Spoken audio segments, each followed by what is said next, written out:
80, 84 at the moment, 85. And it usually continues to go up for a little while after we Okay. get started. But Okay, well, thanks to everybody for joining us for this last CCPBioSim Industry Series Talk of 2025. Today we are delighted to have Ted Smith as our speaker. But before I introduce him, I want to remind you that we won't have a talk in December because December is so busy for most people. So our next talk will be in January 2026, on the 14th of January, with Valerie Pai from Signature Discovery, and she promised to talk to us about cryo-EM. And then we will have subsequent talks on every month in 2026. And again, to remind you that everybody is welcome to join these talks, not just people affiliated with CCPBioSim. And indeed, today I think that we specifically invited other CCPs. So today we are really delighted to have Ted Smith as a speaker for a topic which is a little bit different. It's a little bit tangential to the science, but of course very important nevertheless. So Ted has a lot of experience with human resources. He has held senior roles at Glaxo, the Medical Research Council, the Wellcome Trust, and some biotechs. And he continues, so he's now a consultant. He continues to work as an HR professional, supporting many people, in fact, and frequently very generously for free. And he's going to introduce himself in more detail, so I won't go on about Ted's many merits and great experience. I will say, though, that today, the format of the talk today will be a bit different. We'll try to make it a little more interactive. So, Ted will talk about something for some time, and then you will invite questions, and then we will repeat that. So we'll take questions at some specific times during the presentation, not all of them at the end. And another thing is, please do not, so Ted has specifically asked, and we also at CCPBioSim ask that you do not please send your automated AI bot to take notes. If we ask that you please refrain from that. The presentation will be recorded, so please, if refrain from using automated AI bots, not takers. And on that, I will hand it to Ted. Thanks again for doing that, Ted. We are very grateful, and the floor is yours. Thanks, Nicholas. First thing to say then is that you've got my LinkedIn profile there. Please take a note of it. You'll get a copy of these slides. I'm very open and happy for them to be shared afterwards. So if I've skipped through some of the slides too fast by speaking too quickly or moving on, you'll be able to look at them and review them afterwards. But the reason for the LinkedIn is that there may be one or two of you that will have some private questions that you don't want to ask on the screen in front of others today. And you're welcome to connect with me on LinkedIn and ask me through that messaging system, and I'll do my best to give you answers. So just go for that, and we'll see how it all works out. But and I'm always happy to do that without any cost. It's free, in other words, because it's something I just enjoy. I mentor and support lots of different people, and that is one of the pleasures of my life. So, Nicholas asked me to just run through who I was. I started off by failing to get to medical school and ended up at Leicester Poly. which is now grandly known as De Montfort University, where I studied science and the environment before going and working in a couple of different areas, marketing, research, etc., before the big break, which was to work for Glaxo. After about 14 years and lots of different opportunities and promotions and ending up as a senior vice president, they had a final big merger and I left and joined Vernalis, which is actually where I met Nicholas. After that, when again there was another merger and change, I went off to the MRC, had a phenomenal time meeting lots of Nobel Prize winners and others, before Wellcome tempted me away with an even bigger package. And then when that moment came to an end, which is always seems to be when a CEO leaves or changes, I then worked and started working in the biotech world. And the most recent and most fun has been a little company called Dryg Therapeutics over in Wales that got one of the biggest funding rounds this year. So that's been an impressive, fun thing to be involved in. Why was I asked to do this? Well, 30 years in pharma and biotech. I've mentored at least 120 scientists and probably 400 or 500 HR people.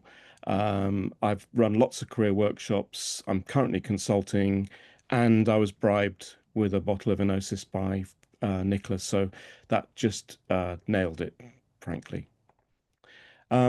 Why is this relevant now? And this is where I said, I warned you earlier, I'm going to skip through without reading out each point, because you can have this slide deck later. But there's a heck of a lot going on that makes this relevant at the moment. This country has seen one of the biggest downturns in its investment and commitment to the life sciences for a long time. I think we always felt for years and years and years that we were like the special child almost of the world. Obviously, always competing with some of the European countries and the US. But then changes in government, in policy, the whole issue of Brexit itself. And you can see that there are a whole series of companies now that have either paused, frozen, or stopped their investment, or have even started laying people off and moving out. So it is a moment of immense change. And that bottom bullet point, if anything, is one where there is some quite anger amongst shareholders of the big pharma companies that the British government for years has not listened to their requirements that they get something more back when they put medicines into the NHS. And the reason for that is that they feel that the cost of R&D, especially the D part these days in terms of clinical phase studies, has gone so high that it's not being reflected in the return they're getting when they bring the medicines into the NHS. So it's just a very difficult set of circumstances at the moment. It hasn't been helped by things like the war that Putin started. That's meant that everyone's now having to commit to spend more on defense, and the money has to come from cuts somewhere else, unless the Chancellor does the big change that is being talked about and increases taxes and then starts to be able to do more of everything. But it's not just that. You've seen the impact of Trump. Some of the big pharma companies are playing into his hands. The first thing they did in this country, Glaxo, was to reduce the number of EDI staff and call them human resources because they were running scared of him thinking they might be woke. But these guys all want to sell into America. So to do that, they're going to run more of their clinical trials there. They're going to run more of their R&D there and more of their manufacturing. And that means less jobs in this country.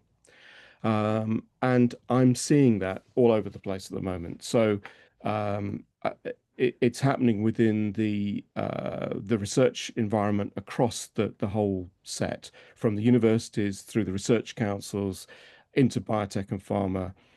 We've got just a very difficult, almost perfect storm occurring at the moment. And there's a stark fact. During COVID, very few people were made redundant or let go. They were put on furlough and they kept going, and then they're resurrected at the end of the period, even though many weren't able to work in labs or anything for a long period of time. But this year, and in particular since July, I've had people getting in touch with me saying, Ted, I haven't spoken to you for a few years, but I've just been told that my job ends in December. I hadn't a clue this was going to happen, but the parent company has said that it's now got to close us down and move somewhere else or not do it at all. And what has been surprising about this set that's just we're going through at the moment is the the very few people who saw it coming, the fact that no one had really prepared themselves.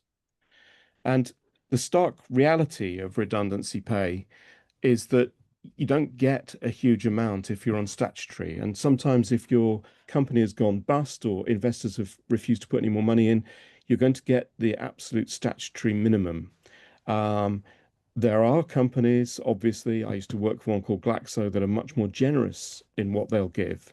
But these are the sort of elements. And the saving grace in the UK is that the first 30,000 of any redundancy fee is tax and NI free. So, you know, if you're given 3 months pay or 6 months pay, it's actually the equivalent of 4 months or 8 or 9 months if you make that allowance. But that isn't a huge amount of time to find another job.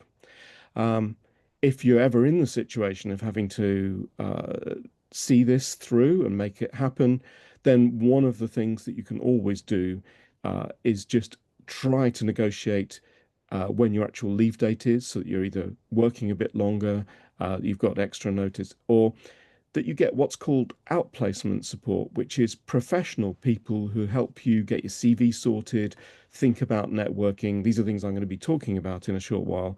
But also, if you've got something like, you know, a knee operation that's coming up and it's on a company healthcare scheme or a Benenden scheme, if you're in the research councils, just ask if that can be covered off first, or you can be given extra support.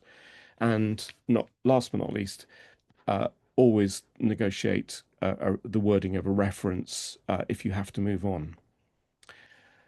So where I'm going with this is that um, a lot of what I'm going to be talking through today is the kinds of things that you can be ready for just in case this was to happen to you. And the rationale I am making for presenting this today is that some of you won't know that this is coming, and it might come this year, it might come early next year, the middle of next year. I honestly hope it doesn't, and I hope you're in a situation which is quite different to this. But hopefully also, as we go through this, you'll see that some of the things that I'm talking about are just sensible to be doing anyway, regardless. Even if you're just about to get your next promotion and things are rosy because your investors have put more money in, or the government has just said that STFC, in Sarah's case, is going to have its funding doubled. It's still a useful thing to keep on top of. So, you know, how do we ensure that we have something unique, special about ourselves in terms of either us and our skills or the role that we have? Um, can we think about how we might develop ourselves further? And one of the best ways of doing that is for listening to what's going on, volunteering to get involved in projects, and showing willing. And one of the areas which is the most high profile in a lot of smaller companies is that of tech transfer or business development. Tech transfer, especially in the universities, business development in the smaller companies. And if you're in one of the research councils, then a knowledge of both is actually quite important right now. And it's essential that you're not keeping up with what's happening in things like the latest software and AI, but you're actually getting ahead of it. Because right now, this is where the biggest single sort of inflection point is occurring. And we're going to look back on this as being probably the year when the AI revolution really took off and happened, as opposed to was just something that geeks were getting involved in. And I see that now. Suddenly, lots of strange things are happening. Like I'm applying for a job, and I have to talk to AI and it interviews me online. There's no humans involved at all. I'm just literally being interviewed by a computer. Um, so those kind of things we have to be absolutely ready for. And so undertaking development opportunities, getting involved in projects, doing some training, learning some of the soft skills that are going to be necessary. Should we be moving and looking for a different type of role around leadership or understanding finances and budgeting? These are all quite important. And I've put in brackets at the bottom there the one which people do think is the best guard against redundancy. But all I can say is it doesn't help if the boss has just been made redundant. You can fawn over them as much as you like, but if they've just disappeared, so have you. So I think this is a moment when I'm going to say the first time I've just run through what the environment's like, that I'm seeing, the huge changes, what are we doing to guard against it? Sarah, I'm just going to do a quick check-in with you. Have you got any questions in chat coming through or people raising their hands because they've got a thing that they want to pick up on? Not yet. Okay. Um, Nicholas, you've just come live. Have you got a thought? Well, just to invite people to write their questions in the Q&A panel or even the chat. And if they want to, I think, Ted, you have agreed that if they want to ask questions live, they can raise their hand on the system and they will be unmuted to ask questions. Yeah, So, that'd be great. and I think we in fact have maybe a question in the chat or. Somebody else in the chat answered it. Okay. They were looking for Yeah. your LinkedIn, and somebody else Yes. So has shared. So I wonder, is that two AIs talking to each other and answering their own questions, or is it real people? I think they're actual humans. Yay! Still exist. so they have yeah, okay, the person kindly said I am real. So Andre said I'm real, and Brilliant. And both have Amina as well. So and that's good. both have a sense of humor, which is good news. Cool. Yeah, so people, please don't hesitate to already send questions. And in fact, I think we have one. We have a few. It takes them a little while to type. Yeah, of course. In your experience, is it better to develop niche skills and stay particular to that job, or move around to gain a broader skill set? So I think the people who are winning at the moment are the ones who have a deep niche set that they've developed, because there are a lot of people with a broad skill set that are currently unemployed on the market. And I'm talking about scientists at the moment. So I was talking to one of the science recruitment agencies, and they said we normally carry about 300 to 400 CVs, people actively looking. We're at the moment 2,500. So, and a lot of those have got good, broad, general skills, but it's the niche ones, the person who's in protein genomics and spent their whole life in that particular field that are going after. So part of it is about how you set up your CV or your LinkedIn profile to make sure that people know what it is that you specialize in. Okay, and another one said, I mean, you'd mentioned in there about skills in tech transfer and business development. Do you have any idea what are the best opportunities in the university environment to encounter those? Yeah, so go and talk to the people who are involved in tech transfer within your university. Sometimes they have a shared division or group. So, for example, Drag came out of the tech transfer unit of Cardiff University, who deliberately went out and found investors who wanted to pick up on the quite exciting lead that Drag have got, and put money into it to make it happen and work. And the simple thing is, if you go and volunteer to work on projects or help support scientists, so it could be that there's a professor with a phenomenal idea, but is really struggling to think about how to pitch it to investors because often the person with the brilliant idea doesn't have the ability with language or selling skills. If you can go and help and mentor and support them through a voluntary process, you'll learn a huge amount. And if you work alongside your tech group, that every university has a tech transfer unit, you can learn an awful lot and grow and develop. Okay.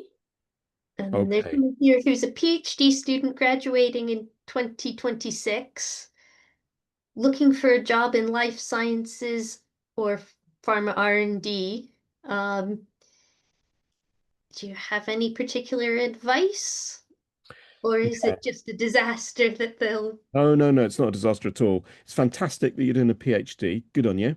It'll be brilliant for your life, whatever you end up doing. And that's because you're literally being forced to really dig into something at a deep level, to be challenged about it.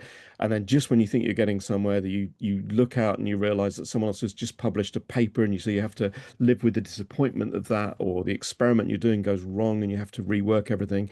It sets you up for phenomenal life skills. So you crack on and get that and concentrate on getting it. Have no worries or concerns, but do think about some of the things I'm going to talk about around networking in a few minutes, because it's never too early to start networking. There's a question in the Q&A as well, which is what would you suggest for someone who's done a niche job so far but struggles with interviews and networking because of introversion and neurodivergence? You need to find a partner or partners that you can practice and work with. And one of the best ways of doing it is, particularly if there's someone else you know who is neurodivergent as well, is to buddy up with them, literally sort of body doubling, working together. And one way of doing it is to put a simple, everyone's got a video these days because they've got a smartphone. Video yourselves practicing interviews. And as we go through this, you'll see I've got some practice questions that you can use later on for how an interview operates and works. Try them out, stumble over them at first, fall apart, talk to each other. If there's three or four of you, even better. Because you have one as the photographer, one as the videographer, one doing the mock interview, or two doing the mock interview with the candidate. Just practice and practice and get used to it. Think about if you've got purely niche skills. Are there some of those softer skills that you just need to be doing a Coursera course on for free, or just developing some of those little areas? Okay. So, folks, I'm going to call a halt there and then just say this is what we're going to be doing. So, we're going to be thinking about skills and career direction, training and development, networking, networking, networking. It's going to be my big thing. What can you do in advance to be ready?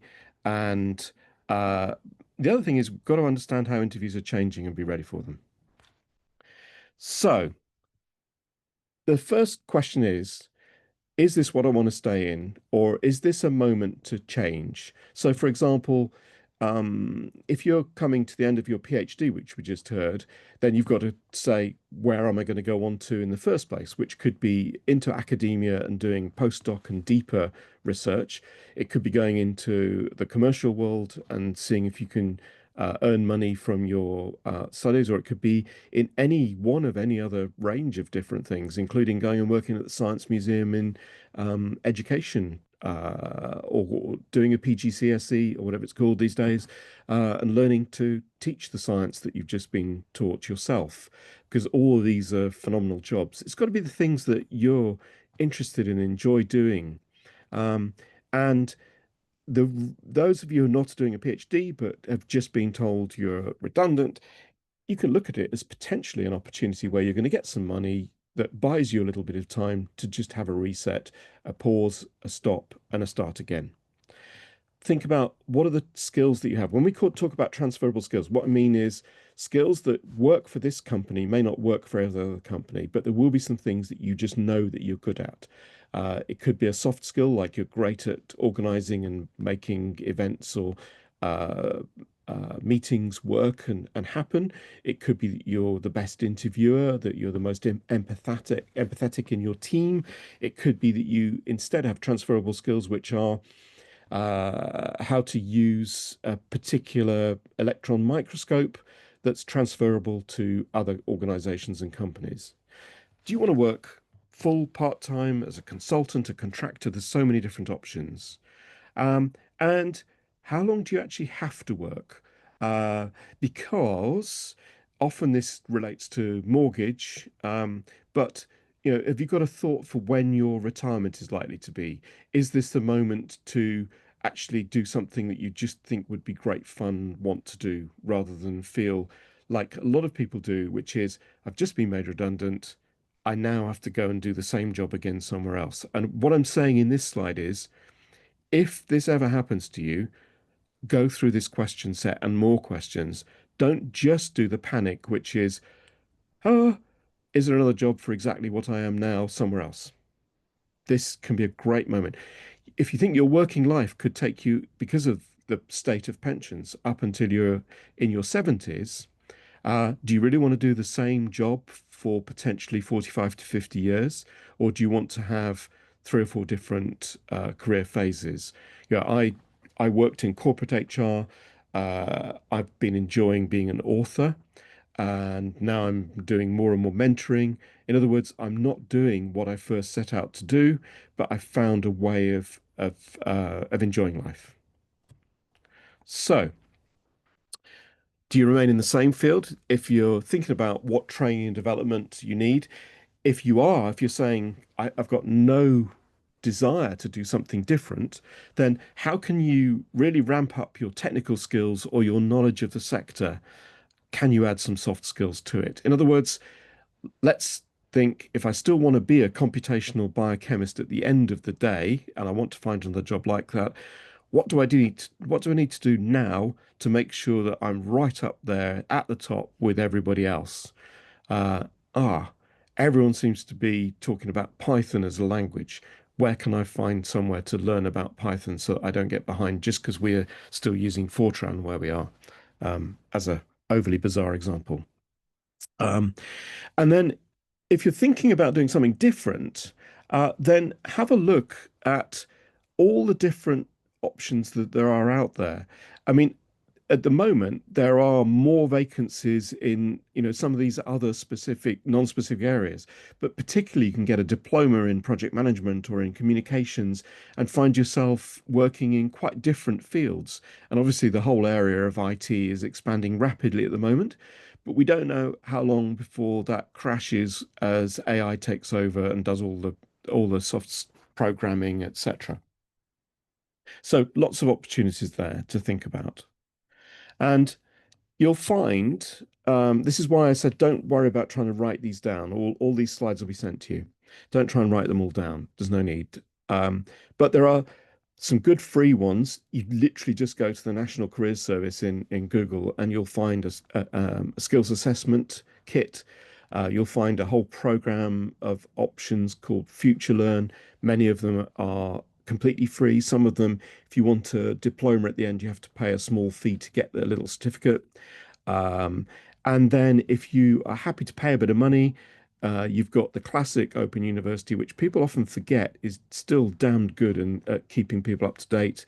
And you've got some other ones which you might have thought of as just secretary shorthands and things, but Pitman Training covers a huge area nowadays. It's really moved on. And the BBC Maestro, for a small fee, you can actually learn some fun stuff as well. If you pay their annual fee, you can also do a bit of Italian cooking one week or learning to build a violin the next. There's a whole bunch of fun things as well as skills that you might be able to use at work. And here's, the top three at the moment, according to PricewaterhouseCoopers, which is a big consulting firm. These are the three top areas where there aren't enough people in the UK to deal with the workload at the moment. So it's still there, coding at the top, data analysis, massive field where there's just not enough people who know what they're doing, and cybersecurity, specifically in financial institutions. Now, that last one might not be the most sexy or exciting thing you've ever thought of, but I've got a nephew.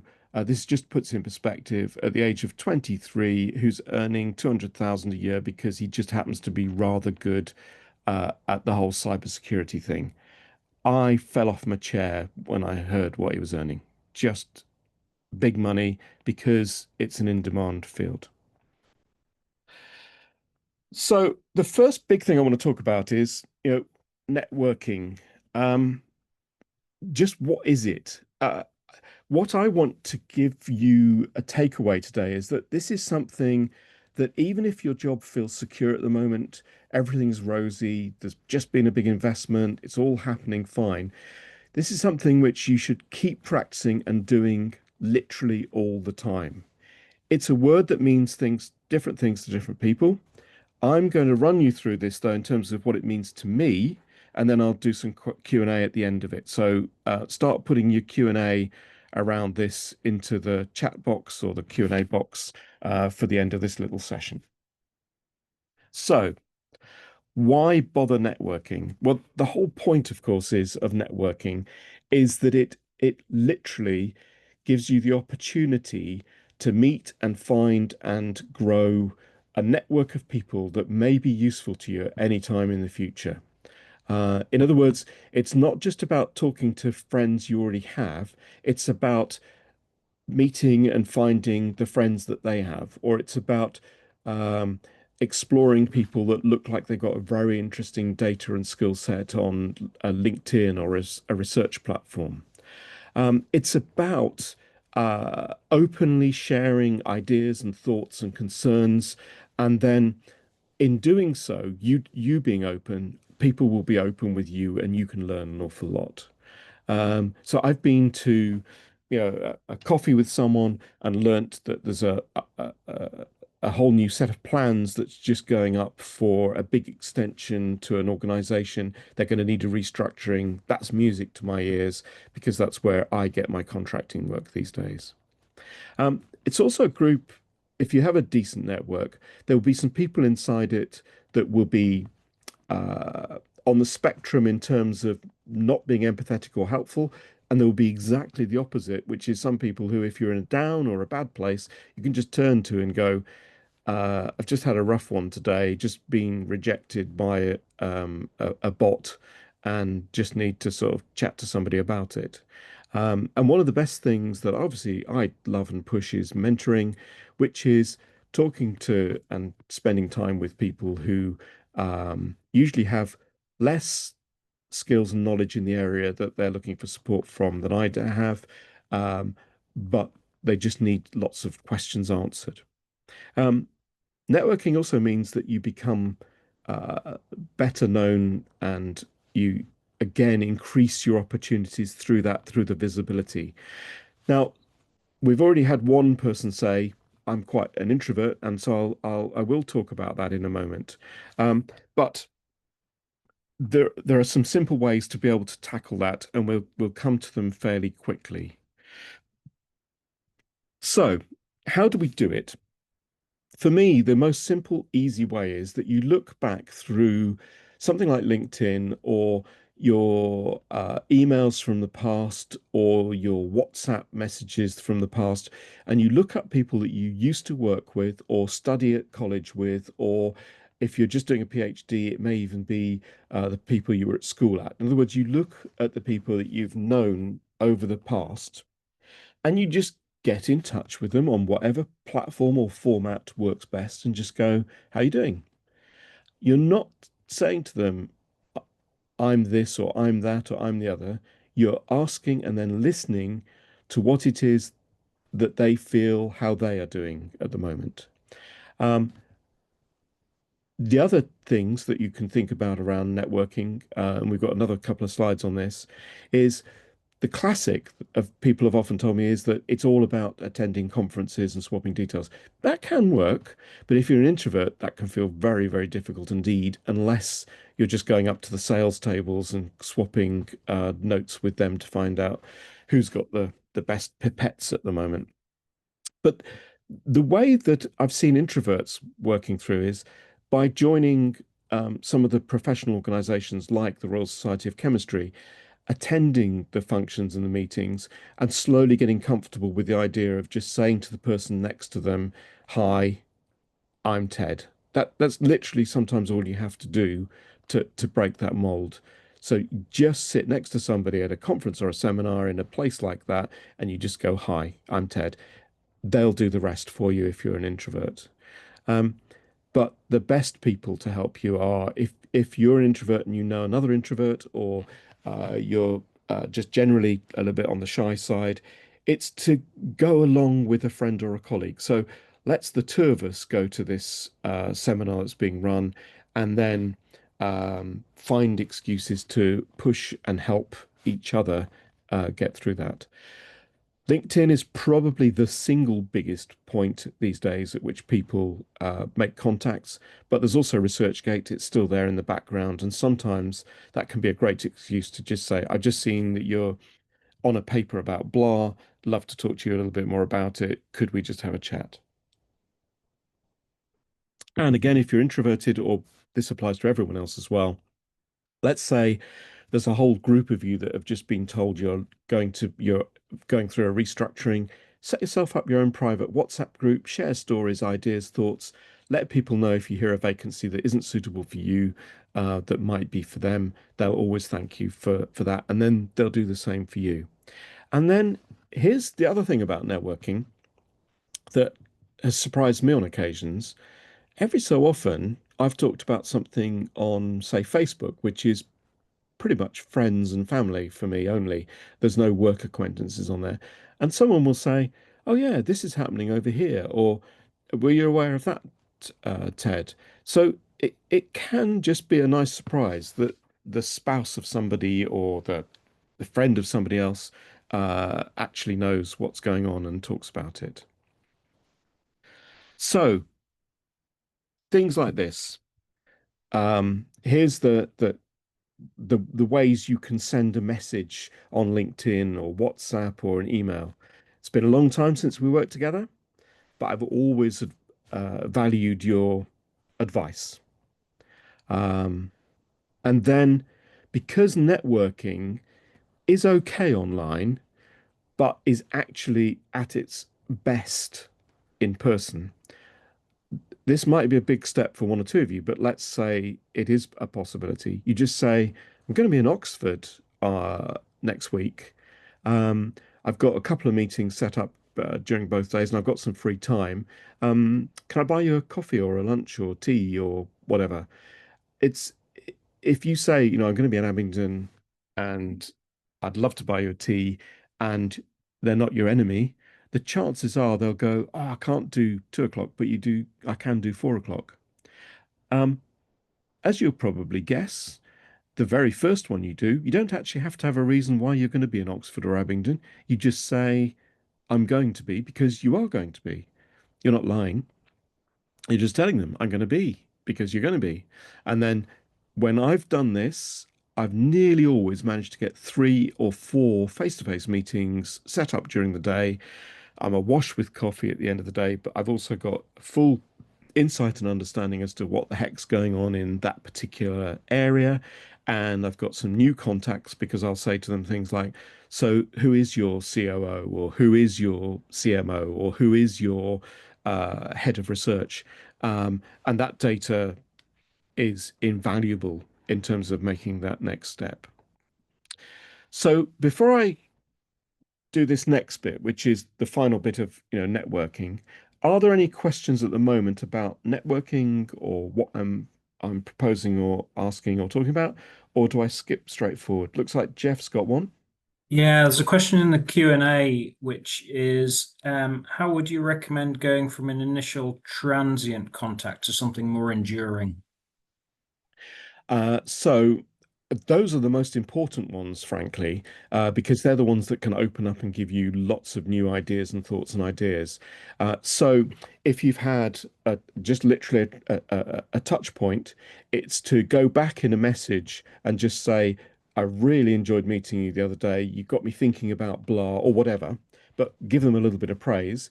And if if you've got the opportunity, I'd love to have a further chat with you in the next couple of weeks, um, either online or I think you said you're based in Edinburgh.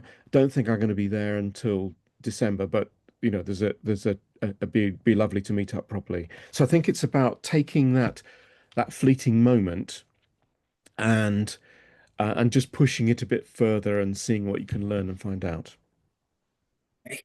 And there's a related question, which is from someone who says, I've always struggled striking up a conversation with someone from a very different background, for example, non-scientific background.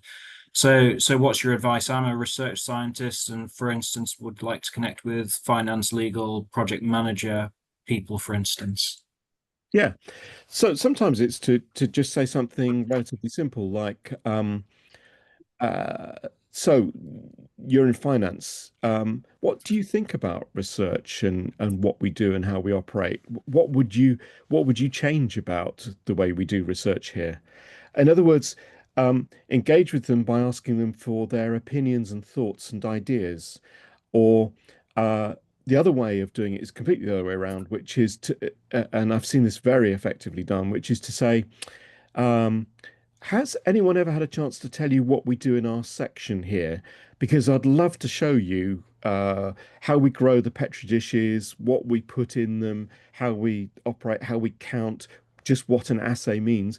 Because I know you're doing amazing stuff in finance or tech or IT or whatever, but this might give you a flavor of what we're doing.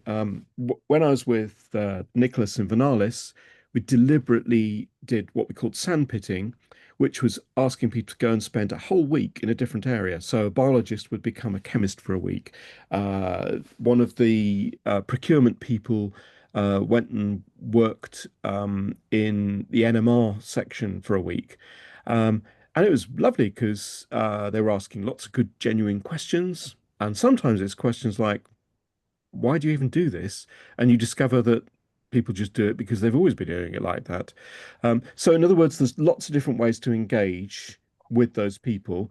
The first is ask them what they think of your area and your team, and the second is to offer them something like a little show round, an explanation, and that you do your level best to answer any questions they have in the simplest English you can, because that's the biggest danger as a scientist. You'll sometimes use words they don't understand.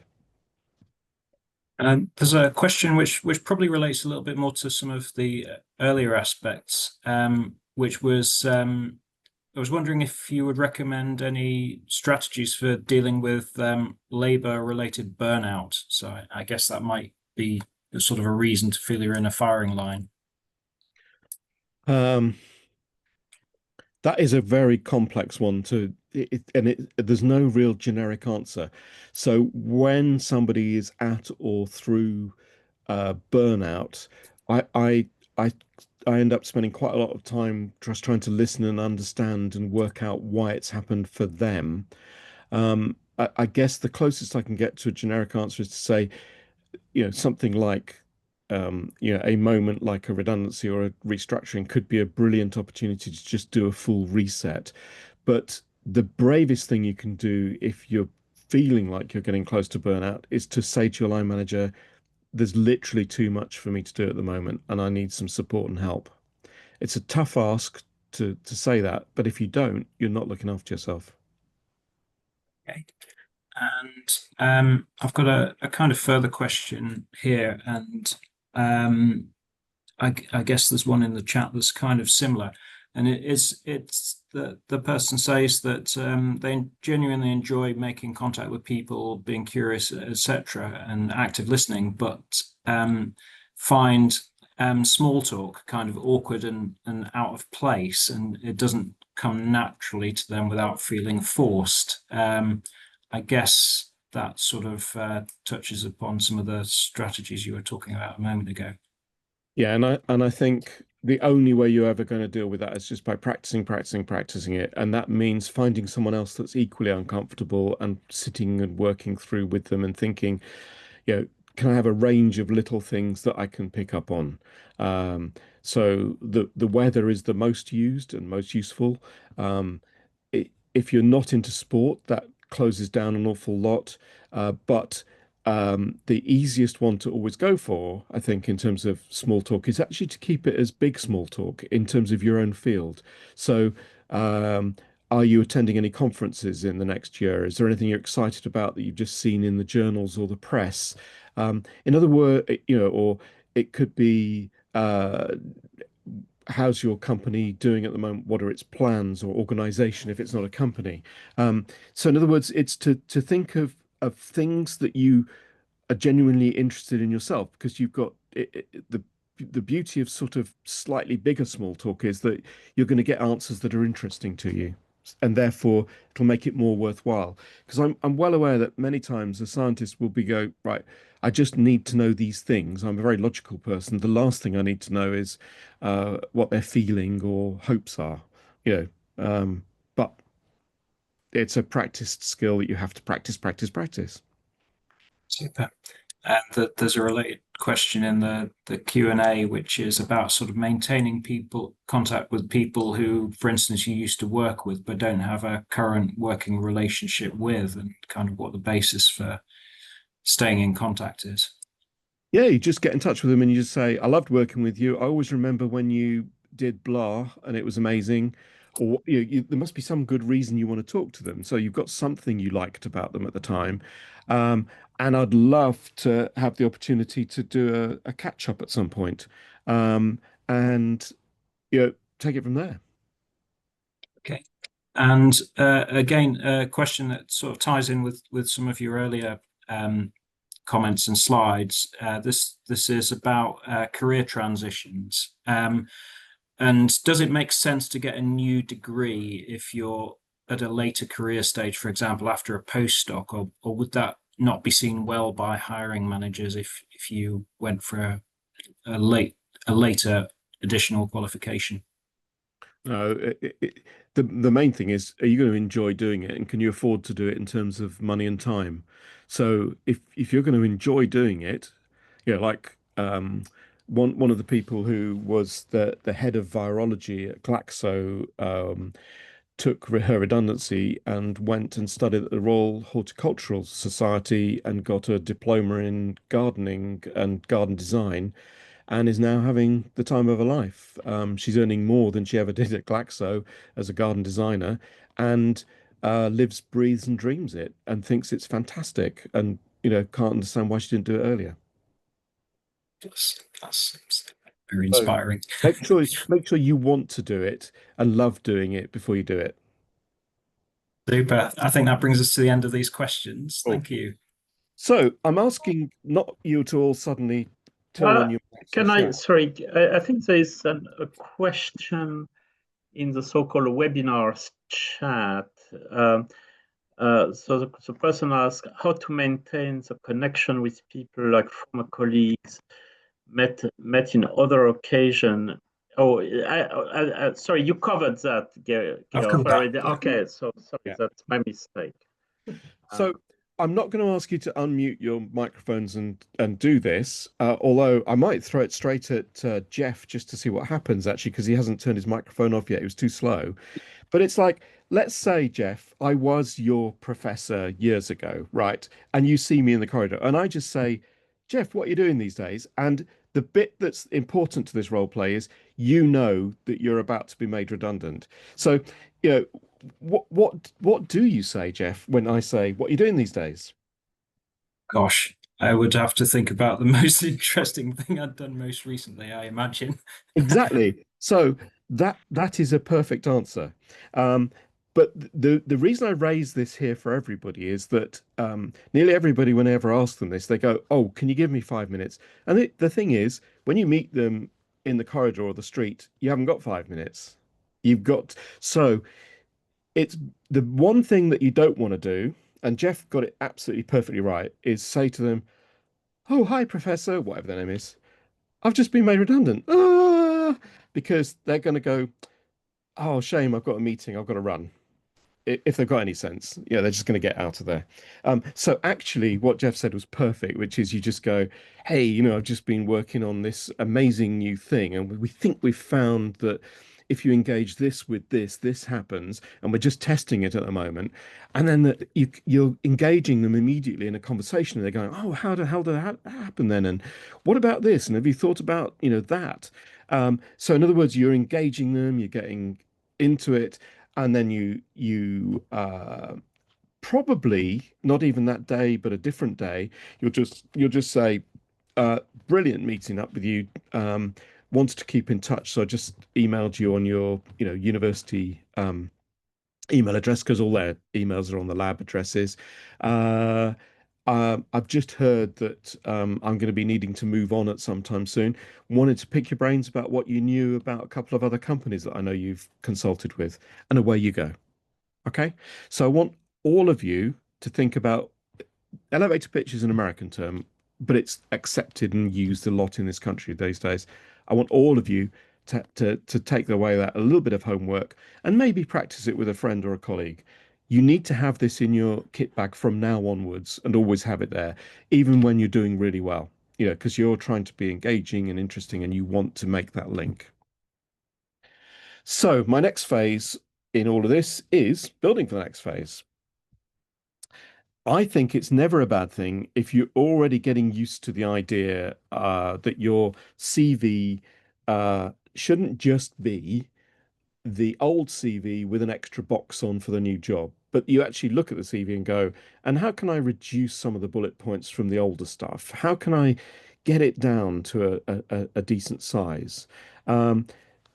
Why wouldn't now be the moment to set up a spreadsheet or a database, whatever you've got access to, of literally all the contacts that you've got, any applications you're making or have made, and also start doing things like um, I'll be sharing with you some interview questions. Think about what answers you might want to build, what examples you might want to be used, because you never know how you're going to do this.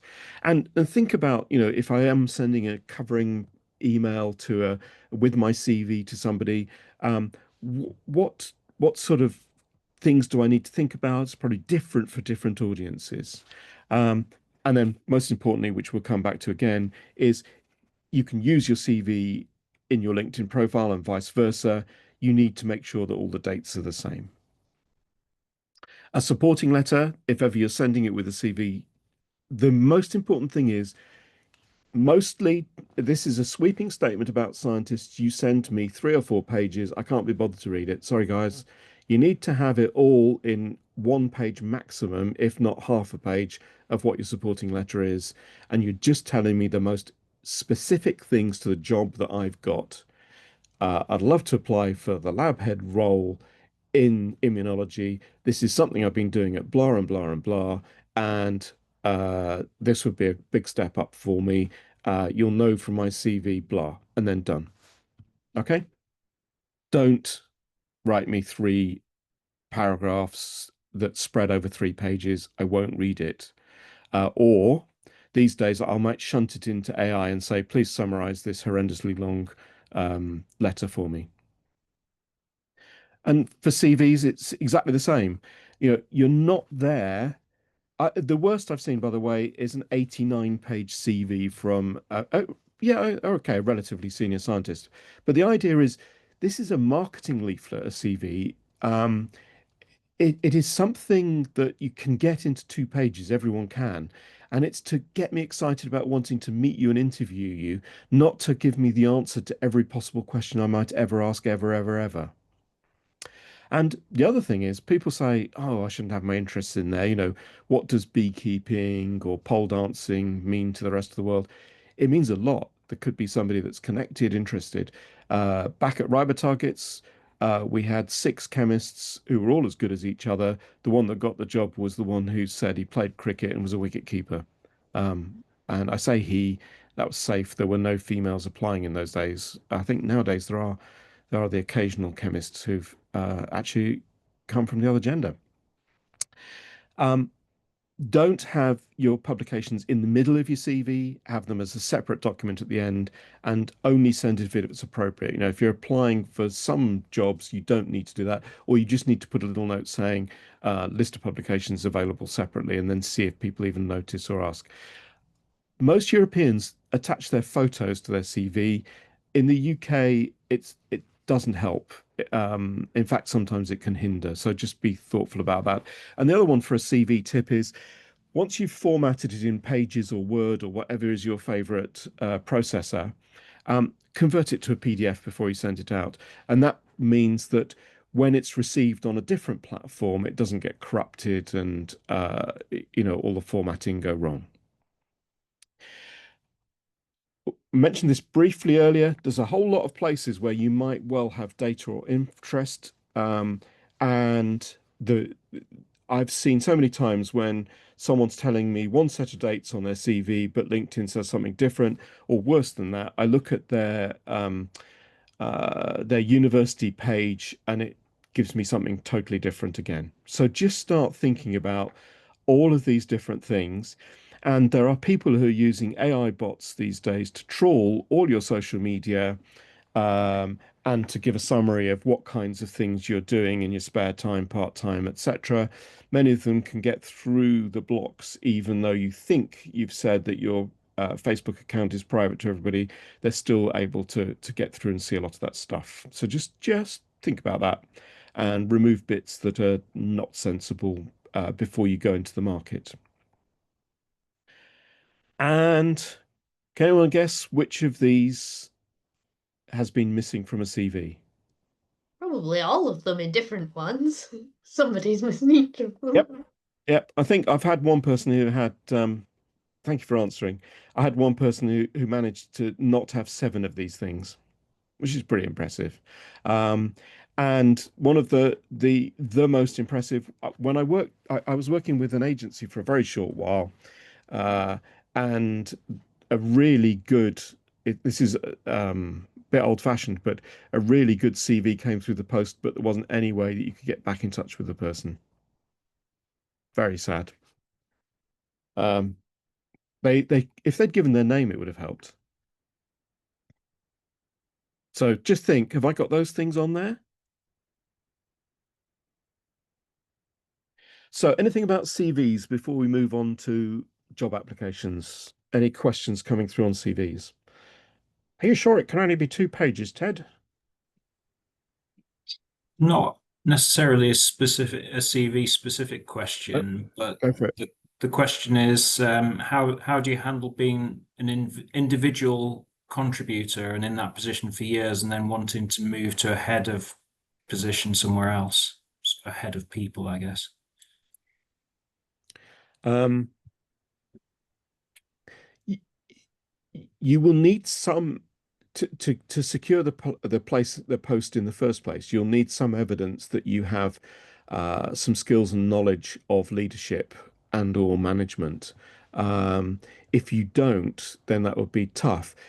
A lot of people forget, though, that although they might never have had line management responsibility, they've actually had responsibility for projects, and that involves motivating, cajoling, chasing up, sorting out, making stuff happen. So quite often, I've seen really good project managers convert to be actually quite decent lead team leaders. So it is very much a possibility to do that. I think though it's worth uh, looking at some of the free courses that are available that I mentioned earlier through things like FutureLearn into science skills, sorry, management and leadership skills for scientists. And when I was at Wellcome, I wrote a whole suite of programs that were on the Open University at a very low cost and still are around um, the things that people need to know if they want to transfer into management from being in a research role. And that was done for people who are working in Asia and Africa in underdeveloped areas, but it's equally applicable to people in this country or America or wherever. So there's lots of thoughts and ideas around that, but uh, the skills assessment that the careers service links to is probably a great starting point to work out where your gaps in knowledge are and where you need to work through. But if an organization likes you enough because of your technical skills working as an individual contributor, they will provide you with some training and development to become a really good manager. Because lots and lots of times in biotech and pharma and other institutes, like the MRC where I used to work, people are promoted to roles because of the phenomenal science they've done or technical skills that they've got, rather than their ability to lead or manage. And then they're trained and helped and supported. In many cases, doesn't always work, but it's worth a crack. And this is definitely a CV question. How important is the personal statement in a CV? Personally, I think it's very important. And the reason I say that is because I've worked alongside, sat with line managers many occasions, looking at a TV screen together, a display screen together, or going through piles of paper. And often all they'll read is that personal statement at the top. And then if that interests them, they'll then have a quick look down at the qualifications and the actual jobs the person's done. So sometimes if you've got a poor initial statement, you'll be passed by even though you've got the best of everything else. So it's very important, to be honest. So that should say, often I'd advise in the first person, I'm a geneticist working in biotech. I'm looking for my next significant role. Um, so immediately you're saying what you are, what your specialism is, what you're looking for, and then they can get excited or not. The next question is, it kind of relates to the question before this about sort of project management and how you kind of prove or demonstrate that you have project management capabilities, even if it's not in your title. Because on your CV, if you've literally been led and run, you'll put some bullet points of I run the project on this, or I was the secretary to the group that did that.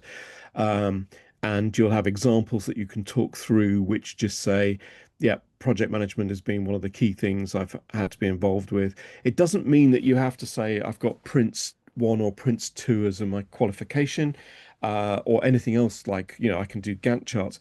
It means that you've got some examples where you can show what you did. So when they challenge you on what do you mean, you can say, well, it was this, we had deadlines, we made this happen, we forced this to work. I was the one that was the driving motivator behind it. And I think this is a final, or nearly a final question. If someone wanted some personal advice on their CV, what's the best way to go about that? It is it is to form little pods or groups with other people who are in a similar situation, and just swap ideas and thoughts in the first instance and try and get it right. But the other thing that increasingly you can do, which is where AI can step in, is you can put your current version of a CV and your LinkedIn profile into AI and say, please rewrite this to make it look really good to apply for a job as a team leader in biochemistry at blah. And then literally AI will come back with some really good ideas, throw in some impressive management speak words, and then you can convert it back to your speak so that it works for you. Yeah, that kind of preempts a question in the chat actually, quite nicely. The They say that they've seen that AI can be used to write statements as long as everything is true. What are your thoughts on this? And a kind of parallel question is, how long should your personal statement be? About that long. So, in other words, Okay. decent paragraph, one decent paragraph near the top. And yes, absolutely use AI to help you write it. Ask it also to do it in UK English, not American English. Ask it to to look at and read everything you've put in your CV, your profile, whatever you want it to know. Maybe even show it the job application, by uploading that, or the advert for the job, and ask it to write the best sort of personal statement to apply to that job. And then go through it with a tooth comb, pull out the messy bits where it's got it wrong, make it you by just changing the phrasing or the wording so it doesn't sound like a computer and it sounds like you, and then send it off. There's nothing wrong with that at all. Thank you. Move on. Yep. So applying for a job. Conscious of the time, I'm going to whiz at speed. As I said earlier, the nice thing about this is that you'll get the slide pack. So if you didn't see everything, go. Loads of different job types these days. Don't think of everything as being full-time established. Think of fractional, which means there's lots of part-time jobs nowadays. You can be a part-time CEO, you can be a part-time medical, you can be a part-time dishwash, you can be a part-time anything. Um, Part-time used to be called part-time, it's now called fractional. That's the only difference. Interim means you do a little section of time until the next person's appointed. A contract is usually something like 3 6 months. Fixed term is 1 to 2 years usually, often covering a maternity or something like that. And then there's the classic old temporary jobs. And then running alongside, you've got all sorts of freelancers, consultants that are just coming and going, paid pieces of work. So don't think of job types as purely full-time established in a commercial organization or tenured in a university. They can be all over the show these days. And for many of them, if you start at one, like a fixed-term contract or an interim, there's a really good chance if you make a good impression that you'll get offered an established or a tenured role. So keep your eyes and ears open for everything. And if you've got a period of time where you've got nothing on your hands, do a bit of freelance contracting support just to keep your hand in and give it a go, or just do volunteering, mentoring, etc. Loads of different job sites. I'm going to whiz straight past this because you'll have it in the slide pack, but there's lots of different places to look for science roles. So keep your eyes open on all of them. Probably the single biggest one at this moment in time is actually LinkedIn. And this is literally the first place that agencies go to. So when a company says, or even an institution goes to an agency and says, we need this kind of person straight away, the first thing they'll do is look on their own database as to whether they've got anyone on hold, and then they'll put some stuff out on LinkedIn and they'll pull it all in from there. It's really important that you have almost as much as your CV on your LinkedIn profile, rather than just a few simple words. Uh, it LinkedIn pushes your profile if you play with it and work with it. So if you put up the occasional little post about something interesting that's happened in your field or area, or even repost someone else's post, the algorithms turned in your favor. There's a button which says open to work. You can turn that on and off.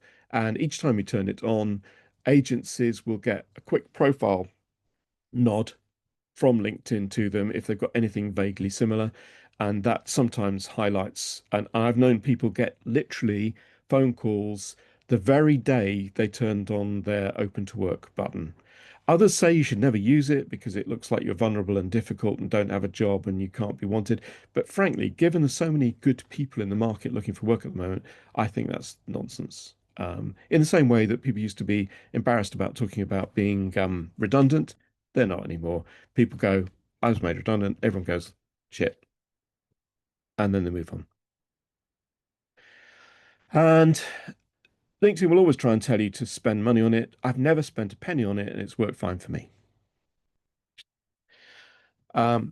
Before you apply for a job, think about the sector, really get to know the organization that you're making an application to. That means doing a bit of decent homework. And when you send a covering note, make sure it's not the one that you cut and paste from the last one. I was at Glaxo and someone said, I've always wanted to work at Merck. So I just replied, well, good luck. This is their email address. If you're that stupid to send me something that you cut and paste, I'm not interested. Try and get a feel for their language. You can even ask the AI these days to ingest some of their website and then write your cover letter for you in their language. Why not? It's just using AI and it's sensible, isn't it? And then this thing called Glassdoor, it'll tell you about recruitment processes and whether people like them or not and what they're doing and whether they have 1, 2, 3 interviews, whether they use AI or not. So that can be very useful as well. Lots of different ways you can find jobs. You know, the strangest one on here for some of you who are not in universities these days is the University's Career Service. Actually, if you used to go to a university, you can still often access and get help and support from them, even with things like CVs a few years after you've left, because they want to be able to always say that our graduates get the best jobs. So they're often looking and helping and supporting. The Apart from LinkedIn, probably the biggest space where people find jobs is directly off the website itself of the company, and some people have crawlers that keep checking to see whether there's new ones coming through. Agencies are used mostly by biotechs, but of course they have to pay a fee to do it. And not all institutes are allowed to use agencies at the moment, particularly if the government has put out a diktat in that last few months around that. And then you should have your own jobs boards, which are for your specialist areas. So there's a chemistry jobs board, a computational chemistry jobs board, etc. Make sure you're always linked into those and getting updates, because the first person to, or the first few people who apply always have an advantage. You just never know when a line manager is excited about the job they've just put up and want to get the results back as fast as they can. If they see someone good, they might interview them quick. And then if you're a week late, you've lost it. Once you've applied, you should get a receipt to say thank you. You should get your first interview these days online, probably a second interview, which will include a tour and them asking you to do some sort of presentation. Often there's a third quick interview online just to check that your wicket keeping is absolutely up to date, and then offer negotiation and a start date. In academia, it's my experience that line managers will usually get your actual email and the CV that you've sent, often forwarded direct to them or in a little folder that they open. In smaller companies, often it's literally still a set of CVs. And I've worked in a few small companies where the line managers have still insisted on me doing a paper set for them that they can then scribble over whilst eating dinner that night. But in large companies, it's nearly always the automated tracking system, the recruitment system, the AI that will often ingest all of the CVs that are coming in for a particular job, blind them, which means removing the names and the sex and the age, and then forwarding summary pages to the line managers to make decisions. And that's in the name of trying to do this with some form of equality. It's something that Trump has just said he doesn't want to see happening in America anymore, so it might spread. I don't know whether there'll be a change or not to that. Be interesting to see. He's having quite an effect.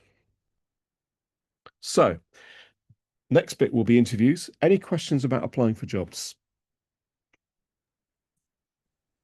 A couple of questions here. The first is the person says they're a good science communicator, have a blog where they explain research and got good feedback from the general public. Do you think that helps for an industry position? Yeah. Sorry, that's a bit of a blunt answer, but yeah. Yeah, absolutely. Everything helps because you're trying to make yourself and show yourself to be a little bit different and interesting.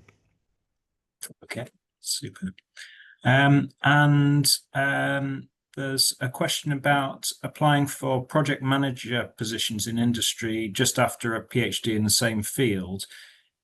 Is that, I guess the question is that a good idea, or is it a good idea to get postdoctoral experience first? It's got to be what you enjoy and want to do, because if you don't enjoy what you want to do and you're going to be doing it for years and years and years, why get involved in the first place?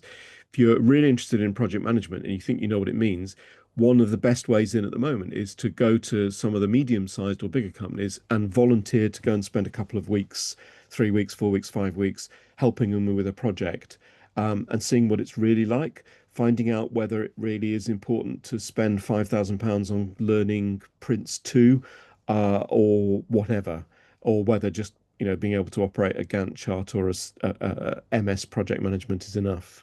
But it really is just give it a try and see.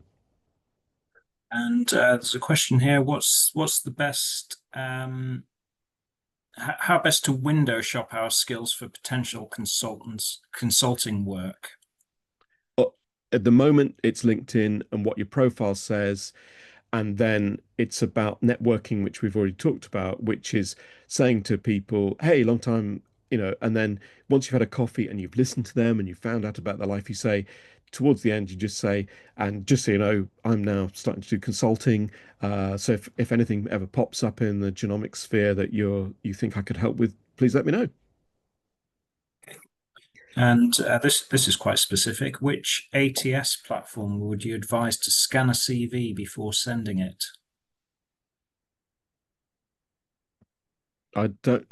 Can you ask that, or can we ask that person just to rephrase the question? Because Yeah, I'm not sure exactly. I don't know. I don't even know what ATS stands for. So yeah, it's an automated tracking system for applications, or application tracking system. But the thing is, I think you can these days ask AI is going to be your first thing. So ChatGPT, use the most expensive one you can afford, ask it to run it and look and tell you what it's thinking. Just get get the computer to do the work for you. Why not? Oh, this is interesting. Is it worth applying for a job that explicitly wants more experience as a way to get yourself noticed? Um, don't put a huge amount of effort into it, because you're likely to be rejected or even ignored. There are so many good candidates around in the market at the moment that unless you have the specific skills that they're looking for, if they're saying, we need this particular skill set and you haven't got it, it's not worth it. It's a lot of energy for you to put in to that, for it to just fall down. But there's nothing wrong going to the line manager that's mentioned or the HR person on there and saying, I haven't quite got that experience, but if the team's growing, I'd love to be considered for the next post down.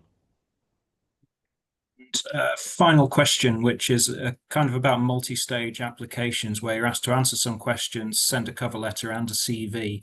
How important is it not to repeat yourself over that kind of entire process? It's horrible. The worst things at the moment are when you're asked to send a CV and then the application form is just asking all the same things again. You're going to have to repeat yourself because you don't know which one is being used to do the summary drawdown by that particular company at that particular time. So it's just a matter of using in my case, a Word or Pages document, and just copying and pasting the same stuff. And don't be afraid to put exactly the same stuff back in two things. If they're stupid enough to ask you the same question twice, give them the same answer twice. Thank you. Okay. Right. I'm really going to have to whiz because I believe, Nicholas, it was 1:30 is the cutoff, isn't it? Yes. Yeah. Although, I mean, yeah, Okay. some people have already had to leave, but if you want to continue, we I'll can. whiz through because they can get the recording anyway. Interviews. Get yourself ready for this by thinking about some actual things that you've done and achieved, and start to learn them sort of almost by rote. And we talked about it earlier. A video rehearsal with a friend can be a phenomenal way of getting this off pat. Um, think about how you're going to present yourself when you go. People in suits tend to get laughed at these days. It's just a thing, because a few years ago you'd have been laughed at if you didn't turn up in a suit. So the world's changing all the time. Just look at, one of the best things you can do if you've got the ability to is to go and sit in the car outside the biotech and watch what they're wearing as they go in and out a few days before. Or sometimes you can look on Google Maps, and it'll show you. A lot of people arrive early at the wrong place, so please just check with your host where you've got to be, and think heavily about what your audience is like and what they're really going to want if you're asked to do a presentation. And keep looking at that website and understanding their values. Ask AI to tell you what a summary of their values is if you're not sure. I'm not going to read these out. Here are some science-based questions you might be asked. Again, you can look at this in more detail when the pack of slides comes around. Start thinking, how would I answer these questions, right? Because these are ones that I'll be often asking you if I'm the HR consultant that's involved. Equally, it's not just about the science. People want to know whether you're going to fit in their team, how you operate and work. They want to know whether you're mature enough to actually have some weaknesses. Um, the number of times people have said ice cream when I've asked them what their weakness is, it's no longer funny, but it works as a starter whilst you get your head in gear to then think, what am I actually going to say? If you've got an interview at home, think about this. Can you see on the right-hand side? There's the laptop, and on the wall behind, I've got all my prompt notes to remind me what the heck to say if they ask me for an example of a project that I've run. That's a good setup. And the other thing is if you've got a really messy room, just put up a green screen. I've got one that cost me about 30 quid on Amazon. And it just means that they're only seeing um, you know, you against a green screen, entirely up to you whether you have any kind of other backdrop, wallpaper, etc.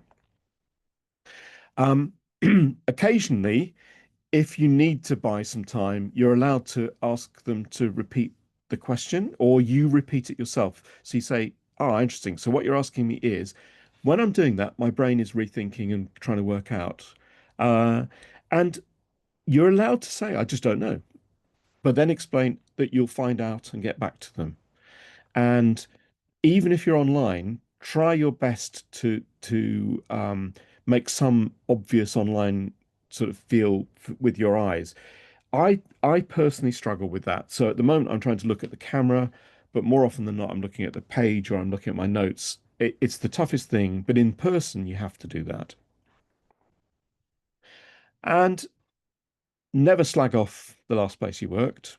Um, Try to keep everything brief. Never ever interrupt an interview. That's just a reason to be killed off. Um, and uh, don't start asking them how much you're going to earn when they haven't even invited you back for a second interview yet. I get into the car or I find a coffee shop if I'm on the train and I just write down all the things that they asked me and what I answered. And I just sort of do a quick thought about how I might change it in the future. And then the next day, I simply do a message to say, Peter, thank you very much. That was a fantastic sort of chance to have a look at the organization, have a wander around, meet some of the team. Really love to work for you. Let me know what's going on next. Or I've had a good think about it, not interested, and whatever nice way of closing out.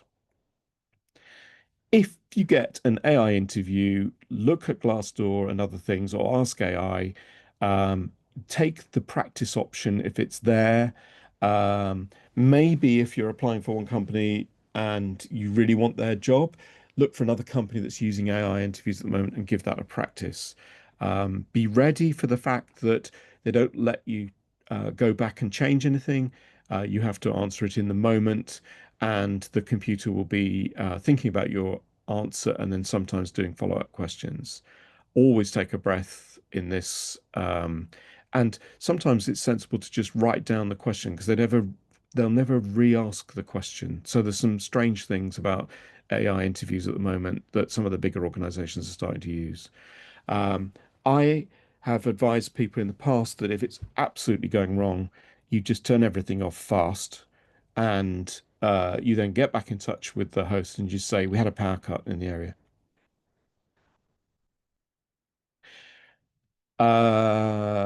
I don't think I need to tell you a lot too much about presentations. I'm just going to keep moving and then we'll do final Q&A.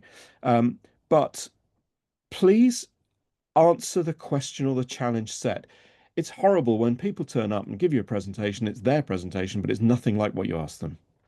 So just think about that. Um, and also think about if you're a scientist and there's an HR person in the room, do they actually understand anything beyond slide 2? Or do I need to just check in with them occasionally and occasionally show that I can explain things in English?